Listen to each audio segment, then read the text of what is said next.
Mes chers compatriotes, à l'aube d'une nouvelle année, je vous souhaite à chacun de vous une bonne et heureuse année 2024. Qui dit année nouvelle, dit résolution personnelle. Nous venons de vivre ensemble une histoire qui nous lie à jamais. Je vous remercie tous pour la grande confiance que vous m'avez manifestée tout au long de la campagne où nous avons pu nous parler et dresser de plans d'avenir. Je remercie tous mes alliés pour leur soutien. Je vous remercie tous pour le vote massif que vous m'avez accordé. Au cours de nos rencontres, j'ai constaté que nous voulions tous un avenir meilleur pour nos familles, nos enfants. La sécurité pour tous, la santé, les écoles, l'eau, l'électricité, de routes, de ponts, de bacs, de l'emploi, le salaire décent, un logement. Toutes ces choses simples qui devraient faire la dignité de tout Congolais, nous en rêvons. Je n'ai pas oublié les espoirs que vous avez placés en moi. Je n'ai pas oublié non plus vos exigences sur la qualité de celui qui doit gouverner notre pays.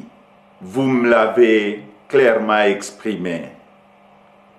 Vous voulez que le pays soit dirigé par des hommes intègres, ayant le sens de la justice et du bien commun. Vous exigez qu'on vous rende compte et qu'on vous associe plus étroitement à la gestion du pays, tant au niveau national, provincial que local. Lors de cette campagne, j'ai pris vis-à-vis de vous un engagement, celui de changer le Congo. Je n'entends pas le trahir. Depuis le braquage électoral du 20 décembre, dont nous sommes tous victimes, nous vivons une énième usurpation de notre souveraineté. De partout, j'entends monter des cris d'indignation, des cris de contestation, des cris de colère, des cris d'exaspération. Au mépris de l'expression populaire, un régime ici de la fraude, de la tricherie et du fait accompli veut s'imposer à nous. Il n'en sera jamais question, absolument jamais. À l'aube de cette année nouvelle, au cours de laquelle nous aspirons à la paix, à la sécurité, à la stabilité et au développement, nous savons tous que nous ne pourrons jamais bâtir une nation apaisée et tisser le lien du vivre ensemble sur le mensonge, la fraude et la tricherie. Nous ne pourrons jamais bâtir un pays, un État, une nation sans retrouver notre fierté qui appelle à pouvoir choisir librement nos dirigeants. Le serment de liberté que nous ont légué le Père fondateur repose sur le lien sacré qui doit exister entre le peuple congolais et ses représentants.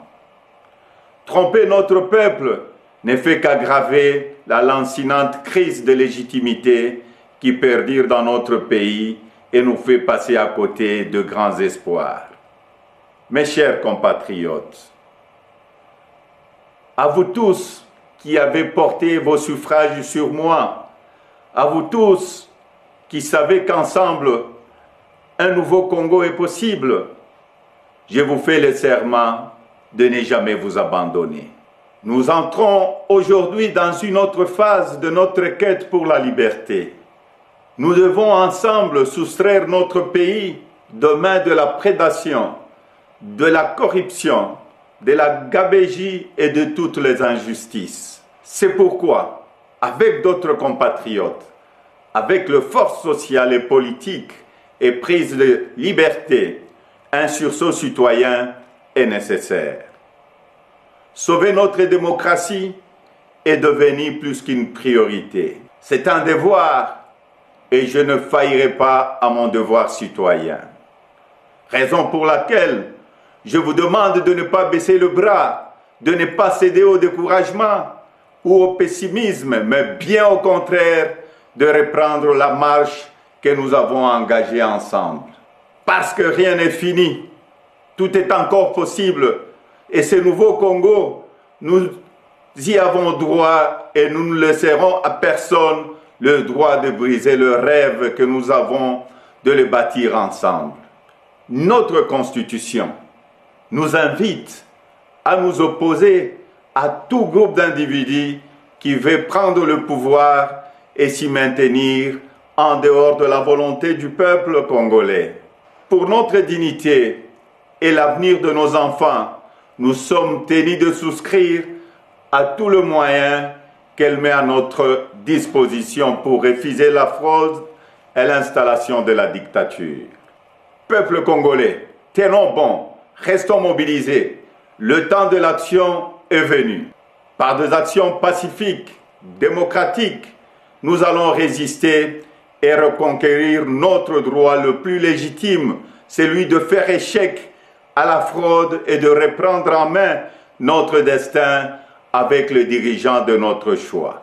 Amis partenaires, frères africains, les Congolais n'ont-ils pas le droit de vraies élections?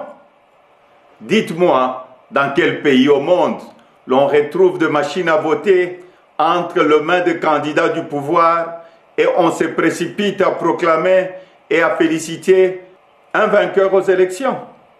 Dites-moi le nom de ces pays. Citez-moi un seul pays au monde où l'on décide de prolonger la période des élections de 11 heures à 6 ou 7 jours et on se précipite ensuite à féliciter le vainqueur.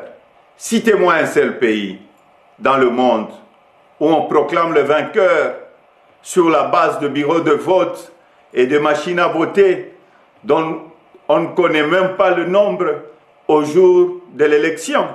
Personne ne peut s'ériger en complice de cette fraude électorale que nous accepterons jamais. Que vive la République démocratique du Congo, unie, libre et prospère. Merci.